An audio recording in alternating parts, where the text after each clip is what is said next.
Okay, so why the period of the sine function is 2 pi generally is if you went and started calculating the sine function at 0 and you kept calculating it at different angles that you know around the unit circle, you'd get different values and it would cycle through a certain amount of values. And once you got all the way around the circle, it would start over and repeat those same values again. Okay, so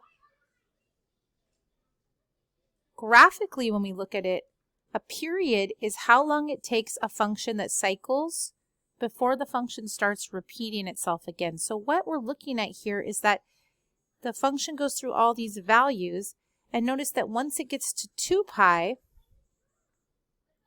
it starts over again, and it's the same exact pattern of values that were used before. So each of those things that I highlighted right there would be considered one period of the function because that's how long it takes before you see those values repeating.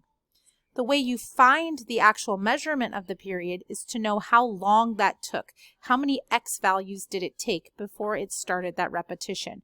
So the x value here is 0 and the x value here is 2 pi. 2 pi minus 0 gives us 2 pi. The period is 2 pi.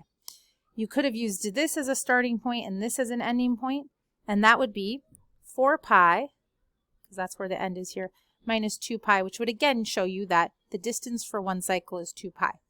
You can find this anywhere. I could consider this the start and this the end of the cycle. This starting x value would be pi over 2. This one would be 5 pi over 2.